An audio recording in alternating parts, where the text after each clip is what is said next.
ቤሉል ወይዘሮ ሄለንን ሊፋታት አልቻለም። ልክ እንደ ታናሽ እህቱ በወጣች በገባች ቁጥር የት ነበርሽ ከማጋ ነበርሽ እያለ በጥያቄ ውጥር እያደረጋት ነው። ወይዘሮ ሄለን ከዋለችበት ውላ አምሽታ ሰው በተኛበት ሰዓት ስትመጣ እንግዲህ ቤሉል ቁጭ ብሎ እየጠበቃት ስለነበረ ከጧት ጀምሮ ሳሎን ላይ መብራት አጥፍቶ በኑኑም ተናዶ ስለነበረ ሳሎን ላይ ቁጭ ብሏል። መብራት አጠፋፍቶ እንደለመደችው ሾከክ እያለች ስገባ ነበር መብራቱ እንኳ አድርጎ ያለችበትን እስከምትረሳ ድረስ ያስደነገጣት። እሷም የት ነበርሽ? አምሽተሽ ነው? ከጧት ጀምሬ እየፈለግኩሽ ነበር። ስልኬን እኔ ስደውልልሽ አታነሽም። በሌላ ስልክ ደውዬልሽ እኔ መሆኔን ስታቂ ተዘጊያለሽ።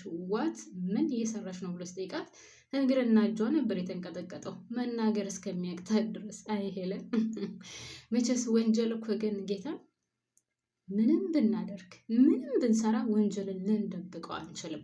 ሄለን ላይም የሚታይበት ቤተሰቦች የሚታይባት ነገር እንደዛ ነው። አፍና አፏ ይንቀጠቀጣል፣ እግሯም ሁሉ ነገሯ ነበር የሚንቀጠቀጠው እና እኔ የህፃን ልጅ አደረከኝ ወይ ለምንድነው እንደዚህ የምጠይቀኝ ምናምን እያለች ላለመሸነፍ ሞክራለች። አሁን ቤሉል የሚያስበውና ወይም እያሰበ ያለው ሄለን ወንጀል እየሰራች እንደሆነ አይደለም። ቤሉል የሚያስበው ከቲዲ ጋር ያላት ግንኙነት ምንድን ነው? አባቴ አሁን ካረፈ ገና ቅርብ ጊዜው ነው እና እሱ እንዳረፈ እንዴት ከወንድ ጋር እንደዚህ አይነት ግንኙነት ይኖራታል የሚለውን ነው እንጂ ከቲዲ ጋር ተገናኝታ ምን አይነት ወንጀሎችን እየሰራች እንደሆነ እና ከዛም ባለፈ ከገጠር የመጡት እየፈለጓት እንደሆነ የሚያውቀው ነገር የለም። ወይዘሮ ሄለን ብዙ አይነት ወንጀል እንዳለባት በጭራሽ አያውቅም። የአባቱ ገዳይ እንደሆነችም አያውቅም። የአዶናይን አባት እንደገደለችም አያውቅም። ከዛም ባለፈ እንግዲህ ያው ከገጠር ህፃናትን እያስመጣች በህፃናቶች ላይ ምን ያክል እንደምትነግድባቸውም ይህም ሁሉ አያውቅም። አሁን ብቻ እሱ ከፊት ለፊቱ እየታየው ያለው አባቴ አሁን በቅርብ ጊዜ አልፎ አንቺ እንዴት ከወንድ ጋር እንደዚህ ትንዘላዘያለሽ፣ ከወንድ ጋር ቆመሽ ታወሪያለሽ የሚለው ብቻ ነው። ሰላም የኔ ምርጦች እንዴት ናችሁልኝ? ሰላም ናችሁ ወይ? በያላችሁበት ሰላማችሁ ብዝዝት ትርፍርፍ ይበልልኝ። ወደ ቻናሌ ስለመጣችሁ አመሰግናለሁ። እንግዲህ ያው የተለመደውን ላይክ ማድረጋችሁን አትርሱ። አዲስ ካላችሁ ሰብስክራይብ እያደረጋችሁ ቤተሰብ ሆኖ ውድ ቤተሰቦቼ እስኪ ኧረ በእናታችሁ ቪዲዮውን እስከ መጨረሻው እዩልኝ። ታው ቤተሰብ ሰዓቱን ወስዶ ጨረሰው። ሌላው የራሱ ጉዳይ እና ውድ ቤተሰቦች ለማንኛውም ወደ ድራማው ስመለስ እንግዲህ ሄለን አፍና አፏ እስከሚንቀጠቀጥ ድረስ በቤሉል በጣም ፈርታለች። በነገራችን ላይ ቤሉልን በፊትም ጀምሮ ትፈራዋለች። በጣም ዝምተኛና የሆነ አለር የሆነ የሚፈራ ወንድ ነገር ነው ቤሉል እና ትፈራዋለች።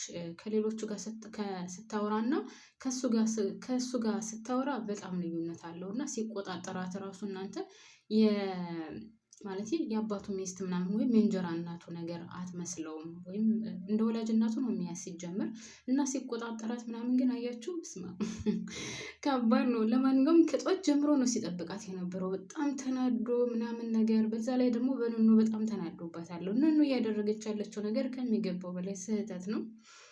የራሷን ህይወት እያበላሸች እንግዲህ የኤልሹን ህይወት ለማስተካከል እየሞከረች ነው። ኤልሹ ግን በጭራሽ እንደማትፋታት ነው። አሁን ሁሉንም ነገር እኔ እወስዳለሁ፣ ኃላፊነቱን እኔ እቀበላለሁ፣ ችግር የለውም ለወንድሜ እኔ እነግረዋለሁ፣ ብቻ አንቺ ጆን ፍቅር አስይዥልኝ እና ከዛ በኋላ ዞር በል ብለን እንበቀለዋለን እያለች ነው።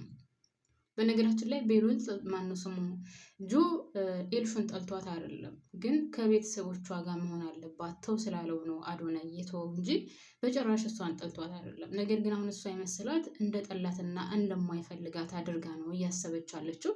ለዛም ነው እንግዲህ ኑኑን አስልካ እንድትበቀል ለማድረግ ያሰበችው። ኑኑ ደግሞ አሁን እንግዲህ ከሱ ተለያይታ ከዛ ማንን አገኘች? ቤሉልን አገኘች። ቤሉ ደግሞ የት ነው የነበርሽው ተናገሪ ሲላት እውነታውን መናገር አልፈለገችም። ለምን?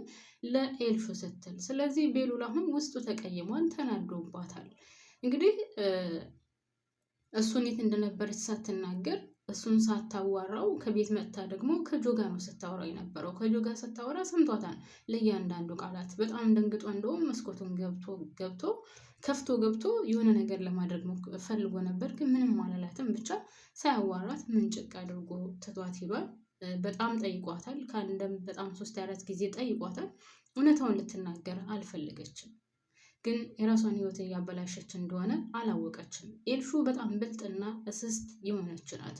አሁን ጆ ከሷ ፍቅር ከያዘው በኋላ ምን ትላለች? እኔ የማውቀው ነገር የለም አንተን ትታ ያው ከሱ ጋር እየተንዘላዘለችልህ ነበር ነው የምትለው እንጂ እኔ ነኝ ፍቅር አስይዥልኝና እኔ ልበቀለው ፈልጌ ነው ብላ በጭራሽ ለወንድሟ ወይም ደግሞ ከወንድሟ ፊት አትናገርም። ይህን ነገር እንድትማሰብ እንዳቃታት ኑኑ አላቅም። ኑኑ ሁልጊዜ እንደተሞኘች ናት። መሲን አጎበዝ መሲ በጣም ብዙ ጊዜ ትነግራታለች። እሷን አትመኝ፣ እሷ ለአንቺ መቼ ሆኖም ቢሆን መልካም ነገር አስባለሽ አታውቅም። ስለዚህ እሷን አትመኝ እያለቻት ነበር። ኑኑ ግን ኤልሹ ያለቻትን በጭራሽም ማለት አትፈልግም እና አሁንም ቢሆን እየሄደችበት ያለው መንገድ በጣም ከባድ ነው። ከዛ ባለፈ እንግዲህ ወይዘሮ አይንዬ ከዛ ከሀገራቸው እንዴት እንደመጡ ታውቃለች። በኑኑ የተነሳ ታውቃላችሁ ቤተሰብ በኑኑ የተነሳ ነው። ኑኑ ከሰው ጋር ተጣልታ መኪና ገጭቶት ነው እንግዲህ በዛ ምክንያት ሀገራቸውን ለቀው የመጡት። እዚህ ከፍ ዝቅ እያደረገ እየተናገሯቸው እንግዲህ መኮንን ራሱ ካያችሁት በጣም ነው የሚያሳዝነው። በነገራችን ላይ በተለይ ደግሞ ማርያምን ወንድ ልጅ እሰው ቤት ተቀምጦ ስራ አጥቶ ሙሉውን ቀን ቤት ቁጭ ሲል በጣም ከባድ ነው። እንኳን አይደለም ለወንድ ልጅ እና ለሴት ራሱ ከባድ ነው። ያው ሴቶቹስ ሴት ስለሆኑ የቤቱን ስራ እንደ ሰራተኛ ሆነው እየሰሩ ነው ያሉት። ሰራተኛም እየተባሉ እየሰሩ ነው ያሉት። ወንድ ልጅ ግን ስራ አጥቶ ለዛውም ከተወለደበት አካባቢ ለቆ ሌላ ቦታ ሄዶ እቤት ቁጭ ሲል ምን ያክል እንደሚከብድና ምን ያክል አስቸጋሪ እንደሆነ አይጠፋንም እና በጣም ነው የሚያሳዝነው። እንግዲህ ይህ ሁሉ ዋጋ እየከፈሉ እዚህም ደግሞ መንዘላዘል ነው። በተለይ ወንዱ በጣም ነው ያበዛቸው። ሆነን ለመናገር ቀጥ ብላ ስራዋን እንደመስራት ዝም ብላ አንዴ ከአዶናይ ጋር አንዴ ከዚህ ጋር አንዴ ከዛ ጋር የመጣችበትን ወይም ደግሞ ለምን እዚህ እንደመጣች ለምን ተሰደው እንደመጡ ለምን ትምህርቷን መማር እንዳቃታት ይህን ሁሉ ማሰብ አቅቷት በቃ ውሏም አዳሯም ሁሉ ነገሯ ከወንድ ጋር ነው። እንግዲህ ወይ አይንዬ ከቤሉል እግር ስር ወድቃ እባክህን ተውልኝ፣ ልጅን ተዋት፣ በቃ ከልጄ እራቅ ብለዋለች። ቤሉልም በሰዓቱ ምንም መናገር አልፈለግም። ምንም ነገር ሊናገር አልፈለግም።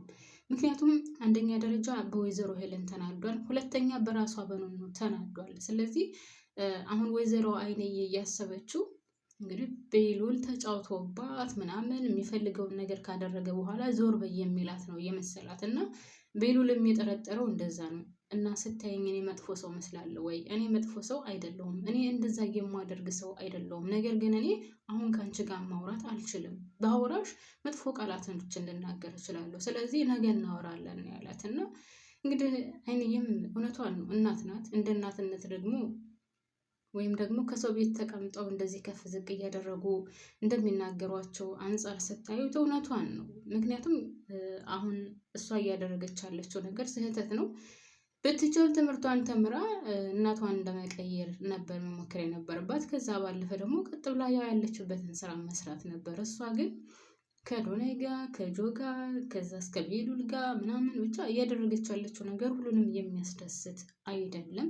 እንግዲህ ወይዘሮ አይንዬም ይህን ስላየች ነው፣ በአይኗ ስላየች ተቃቅፈው እንደዛ ስላየች በጣም ውስጧን ከንክኗታል ማለት ነው። እንግዲህ ወደ ኤልሻዳይ ከሄድን ደግሞ ኤልሻዳይ እንደሆነች አሁን በቃ እሱን ጆን መበቀል ብቻ ነው የምትፈልገው እንጂ የኑኑ ህይወት ተበላሸ አልተበላሸ በጭራሽ ደንታማ አይሰጣትም። ሲቀጥል ሁለቱ አንድ ላይ እንደሆኑ በጭራሽ አትፈልግም። እንደምንም ብላ መለያየት ነበር የምትፈልገው። ይህን ነገር ደግሞ ታሳካዋለች ብዬ አስባለሁ። አንደኛ ጆ በሷ ፍቅር ከተያዘ ሁለት በአንድ ድንጋይ ሁለት ወፍ የሚለውን ነገር ነው የምታደርገው።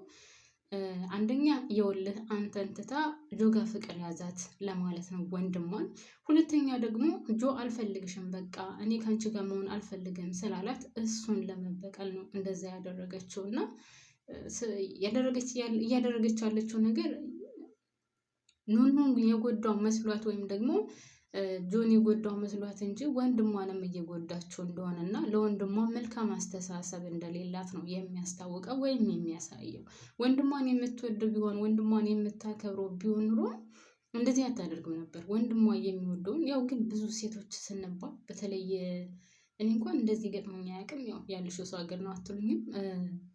እንደዚህ አሁን ወንድሞች የሚወዷትን ሴት ብዙ ጊዜ እህቶች አይወዱም እና ብዙ ቦታ ካያችሁ እንደዚህ ነው፣ አይወዷትም እና እነሱ የሚስሉት ጭንቅላታቸው ላይ ስለው ያስቀመጡት ምናምን ሌላ ነው እና እሱ ደግሞ አፍቅሮ የመጣው ሌላ ሲሆንባቸው እናትም ሆነች እህት አይወዱም፣ ደስ አይላቸውም በመጀመሪያ አካባቢ እና እንደዛ ነው። ለማንኛውም አሁንም ኤልፍ እያደረገች ያለችው ነገር እንደዛ ነው። ወይዘሮ ሄለንን ብትሆን በጭራሽ አንቺና ቤሉል አትመጣጠኑም። አንቺ ሰራተኛ ነሽ፣ አንቺ ድሃ ነሽ፣ አንቺ ገጠሬ ነሽ። እንደዚህ ነው እናትና ልጅ የሚሉት። እሱ ግን ምን ለመናገር ከልቡ ነው የሚወዳት፣ ከልቡ ነው የሚያፈቅራት። ደስ የሚለው ነገር ኑኑን ያያት ሁሉ ይወዳታል፣ ያያት ሁሉ ያፈቅራታል። ኤልሻ ላይ ደግሞ እንግዲህ ቆንጅዬ ናት። በነገራችን ላይ ኤልሹ ቀይ ናት፣ ቆንጅዬ ናት። መልኳም ቢሆን ቆንጅዬ ናት፣ ግን ከነኑ ትበልጣለች። ነኑም በጣም ቆንጅዬ ናት። ሆነ ለመናገር አቋሙ ምናምን ራሱ ነኑ በጣም ያምራል።